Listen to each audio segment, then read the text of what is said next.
नमस्कार दोस्तों, स्वागत है आपका कक्षा 10 हिंदी की एक महत्वपूर्ण वीडियो में। दोस्तों, आज हम पढ़ने जा रहे हैं कवि परिचय। और कवि परिचय में हम पढ़ रहे हैं सूरदास जी का कवि परिचय। दोस्तों, बिल्कुल सरल रूप में लिख कर लाया हूँ मैं।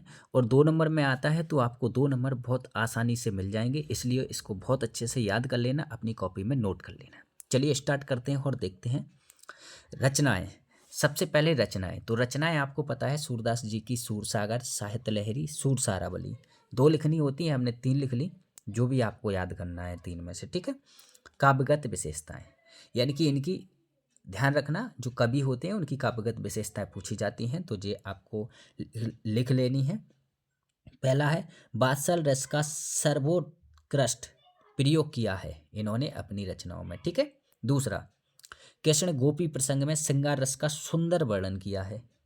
मतलब जो गोपी हैं और कृष्ण जी हैं, उनको जो प्रसंग आता है उसमें उन्होंने बहुत सुंदर वर्णन किया है श्रृंगार रस का। तीसरा, उनकी काव्य भाषा ब्रज भाषा है।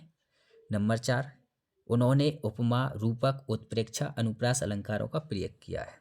अब दोस्तों, यही अगर आपसे पूछा जाता है कि कला पक्ष लिखिए इनके, तो कला पक्ष में आप क्या लिख सकते हो, ये तीसरा और चौथा पॉइंट लिख सकते हो। भाव पक्ष में क्या लिखोगे, तो भाव पक्ष में पहला और दूसरा पॉइंट लिख दोगे, यानी कि आपका कला पक्ष और भाव पक्ष भी बन जाएगा यहीं से। अब पूछा जाता है साहित्यमय स्थान, तो साहित्यमय स्थान आपको पता है, भाव सौंदर्य की दृष्टि से सूरदास का स्थान सर्वोपरि है। इनका वात्सल वर्णन अद्वितीय है। सूरदास को वात्सल सम्राट माना जाता है। सूरदास विश्व साहित्य के महान कवि हैं। ये आपका सूरदास जी का जीवन परिचय हो गया। इतना अगर आप लिख कर आते हो तो आपको 2 नंबर पक्के हैं। दोस्तों, वीडियो अच्छी लगी है तो लाइक कीजिए, चैनल को सब्सक्राइब कीजिए और अपने दोस्तों को शेयर कीजिए। धन्यवाद।